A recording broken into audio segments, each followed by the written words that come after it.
Hello students of class 8, this is chapter number 10, profit and loss. Now we will discuss our new topic, discount. Okay students, अभी हम लोग discount पढ़ने जा रहे हैं student. तो डिस्काउंट जो टर्म है इसका हिंदी होता है छूट, ठीक है, या फिर हम उसको बट्टा भी बोलते हैं, वैसे छूट भी बोल सकते हैं।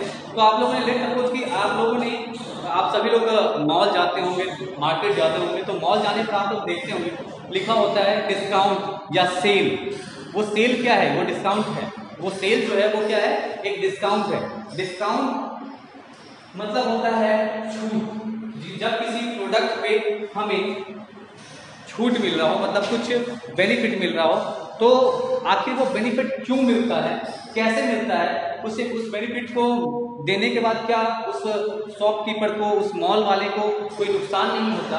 ये बहुत तरह की क्वेश्चन आती है हमारे मन में, ठीक है स्टूडेंट। तो चलिए इस टॉपिक को हम लोग डिस्कस करते हैं, ये कहाँ से आया। तो स्टूडेंट अभी तक आप लोगों ने प्राइस में सिर्फ दो तरह का प्राइस पढ़ा था, सीपी मतलब कॉस्ट प्राइस और एसपी सेलिंग प्राइस। दो ही तरह का प्राइस पढ़ा था स्टूडेंट। अब हमारे पास दो और भी नया टर्म आएगा जहां पर हम लोग ये पढ़ेंगे एमपी मतलब मार्क प्राइस। इसे क्या बोलेंगे स्टूडेंट?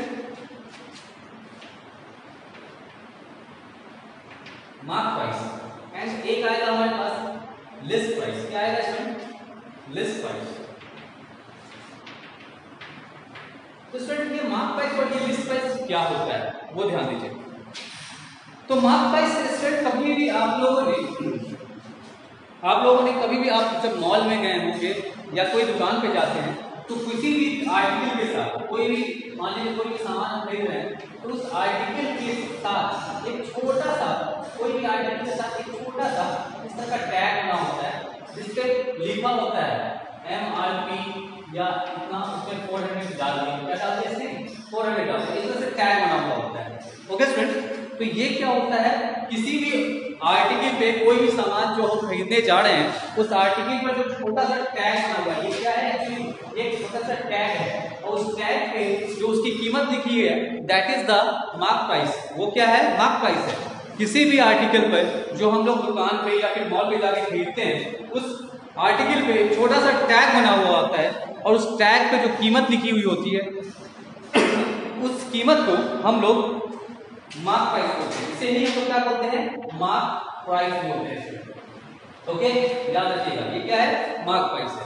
अब स्टूडेंट ये रिटेल प्राइस क्या होता है, तो आप सॉरी लिस्ट प्राइस क्या होता है, तो इसको भी याद रखिएगा। ये मार्क प्राइस जो है ये कौन देती है हमें? ये मैन्युफैक्चरर देती है। ये कौन देती है? मैन्युफैक्चरर। याद रखिएगा स्टूडेंट, मैन्युफैक्चरर कंपनी जो है वो मार्क प्राइस लिख करके तब हमें आर्टिकल देती है, ठीक है, और तब वो ट्रेडर जो है वो स्टॉकिस्ट जो है क्या कहते हैं आपको, रिटेल वाले को देता है और तब जाकर के हम खरीदते हैं उसे। ओके स्टूडेंट, तो ये मार्क प्राइस जो है ये ऑलरेडी टैग होकर के ही आती है मैन्युफैक्चरर के यहाँ से। ओके स्टूडेंट, अब चलिए यहाँ हम लोग आगे बढ़ते हैं और आते हैं लिस्ट प्राइस में। तो लिस्ट प्राइस क्या होता है स्टूडेंट? ये कोई खास ऐसा बड़ा टफ टर्म नहीं है। इस टर्म का आप कह सकते हैं यूज है भी और नहीं भी, कोई खास बड़ा यूज नहीं है। अब देखिए स्टूडेंट, कभी कभी बहुत सारे केसेस में जो होता है एमपी, ठीक है ना, मार्क प्राइस और लिस्ट प्राइस जो हमें कभी कभी बराबर भी आ जाएगा।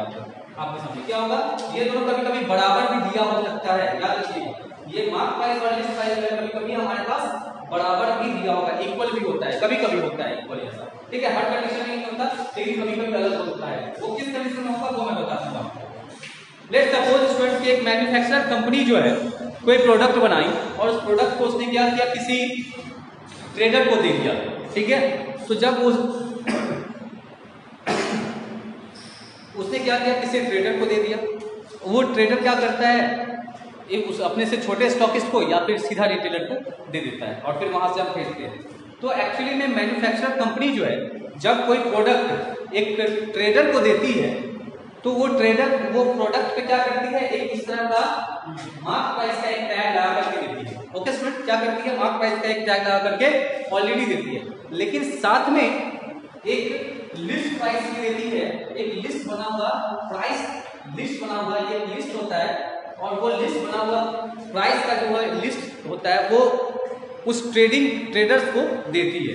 क्या करती है? उस ट्रेडर को वो लिस्ट प्राइस भी देती है। लेकिन ये थोड़ा सा कॉन्फिडेंशियल होता है, ये हमें नहीं, एक रिटेलर को नहीं पता चलता है। ये क्या किसको नहीं पता होता? ये रिटेलर को नहीं पता होगा। रिटेलर जो होगा इससे क्या होगा? अननोन होगा। याद रखिएगा, रिटेलर जो रहता है वो लिस्ट प्राइस से अननोन होता है। उसे सिर्फ क्या मालूम होता है? मार्क प्राइस पता होता है। सॉरी रिटेलर नहीं, मैं कस्टमर की बात कर रहा था यहाँ पर।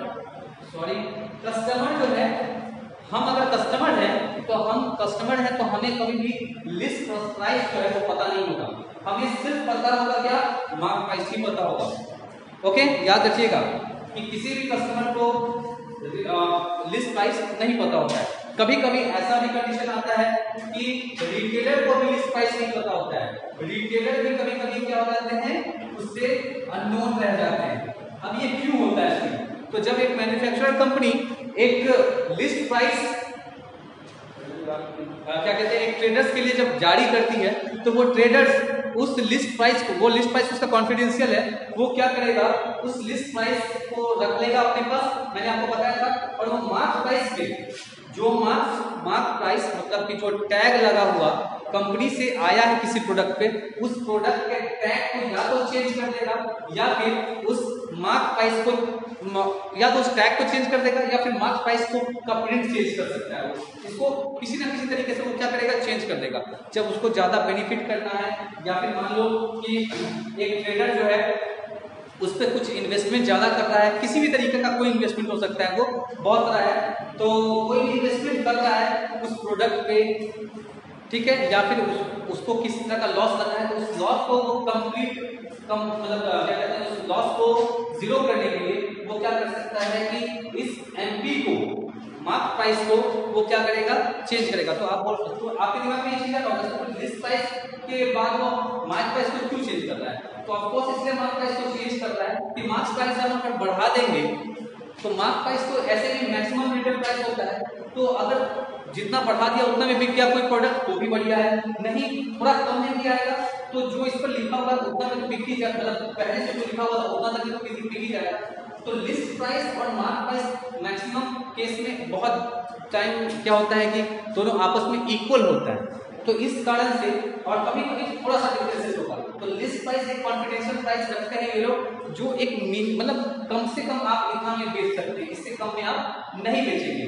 बात याद रखिएगा कि ये लिस्ट प्राइस जो होता है एक्चुअली का एक ऐसा प्राइस होता है जिस लिस्ट प्राइस से नीचे आप नहीं बेच सकते हैं किसी प्रोडक्ट को। मान लीजिए कि आपके मार्केट में 4 दुकानदार हैं और एक ही प्रोडक्ट को बेच रहे हैं, तो होता है ना कि कोई बहुत कम में बेच दे, तो वो ऐसा नहीं कर सकता। एक मार्केट का एक क्राइटेरिया है, तो एक मार्केट का क्राइटेरिया क्या है? लिस्ट प्राइस का क्राइटेरिया है। ये तो हम कस्टमर्स देख रहे हैं, तो इस मैक्सिमम प्राइस से ज्यादा वो नहीं कर सकता कभी। ये मैक्सिमम रिटेल प्राइस है, इससे ज्यादा वो कभी भी नहीं कर सकता, क्योंकि हम कस्टमर्स उस पर चढ़ जाएंगे या मार्केट का वो क्या करेगा?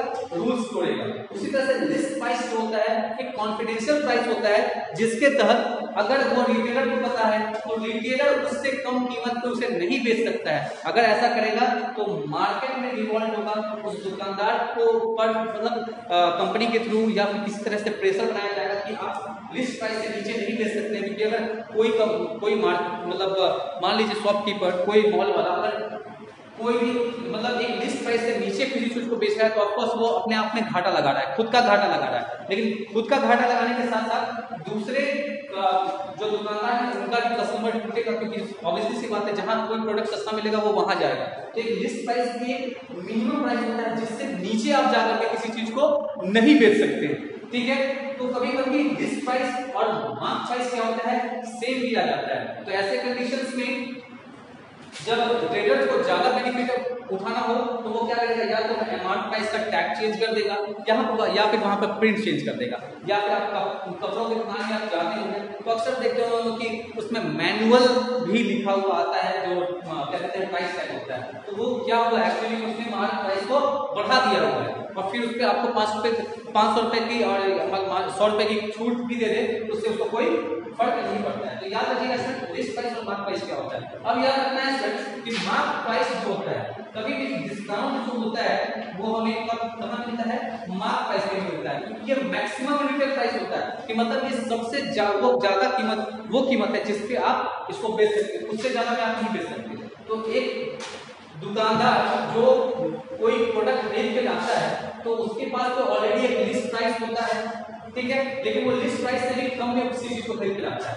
एक दुकानदार जो है, एक शॉपकीपर जो है वो क्या करता है, जो हमारा लिस्ट प्राइस होता है, मतलब उसका जो लिस्ट प्राइस होता है उस लिस्ट प्राइस से भी बिलो में वो क्या करता है, किसी प्रोडक्ट को खरीद के लाता है और फिर उसे वो एमआरपी तक बेचने की कुबत रखता है। वो क्या करेगा, उसको लिस्ट प्राइस से कम में खरीद के लाएगा और उसको एमपी मार्क प्राइस से बेचने की कोशिश करेगा, ठीक है।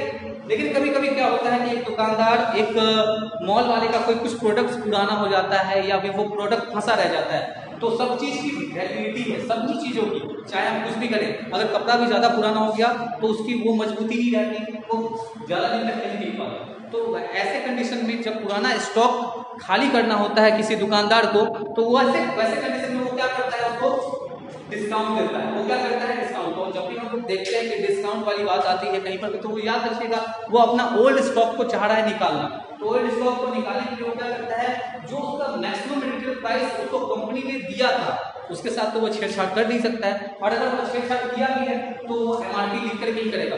तो वो मैक्सिमम रिटेल प्राइस जो कपड़े पर टैग होगा, तो सीधी सी बात है, हम आज के डेट में हम सभी लोग पढ़े लिखे हैं, तो जो कपड़े पर या किसी प्रोडक्ट पर जो कीमत लिखी गई है उससे ज्यादा में तो हम कभी खरीद ही नहीं सकते, क्योंकि ये कॉमन सी बात है कि हम पढ़े लिखे हम नहीं खरीदेंगे। तो हम लोग डिस्काउंट हम लोग को क्या करेगा, बोलेगा कि अगर मान लीजिए कि कोई भी प्रोडक्ट हमारे पास दिया हुआ है, कोई भी प्रोडक्ट हो, मान लीजिए कि वो 100 रुपए का प्रोडक्ट है, तो उसको वो क्या करेगा, बोलेगा कि ठीक है आप देखिए इस प्रोडक्ट पे टैग में नेगेटिव इसका है और मैं आपको डिस्काउंट दे रहा हूँ 10%। ओके, तो क्या होता है स्टूडेंट, तो डिस्काउंट हम लोग पहले निकालेंगे। तो याद रखिएगा discount always calculated on MP, MP पे ही कैलकुलेट होता है। तो डिस्काउंट बाय डिस्काउंट हमें निकालना है, तो डिस्काउंट कितना था, 10% था, तो 10 बाय 100 इंटू 100। डिस्काउंट कितना परसेंट का हो गया स्टूडेंट, 10% का था, जो कि क्या हो गया, सॉरी, तो 100 का 10% कितना हो गया, 10 रुपया हो गया। मतलब हमारा मार्क प्राइस कितना था, 100 था, और डिस्काउंट कितना हो गया, 10 हो गया। तो अब वो कितने में बेच रहा है उस प्रोडक्ट को, तो 100 माइनस 10 मतलब 90 में। तो डिस्काउंट याद रखिएगा, discount is equal to MP minus CP, sorry CP कह रहा हूं,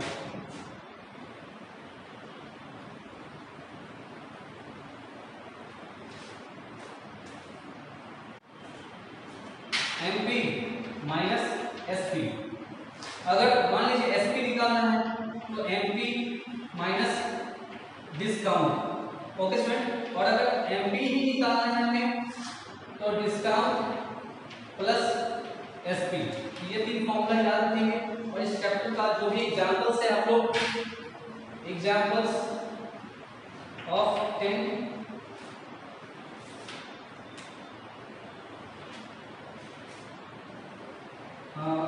एग्जांपल्स ऑफ 10 बी है सर, 10 बी का जो एग्जांपल्स है आप उसे सॉल्व करेंगे स्टूडेंट। आज के लिए बस इतना ही। डिस्काउंट आप लोग को समझ में आया होगा, कोई भी डाउट हो तो आप लोग बिना कोई हेजिटेशन के पूछ सकते हैं। Thank you.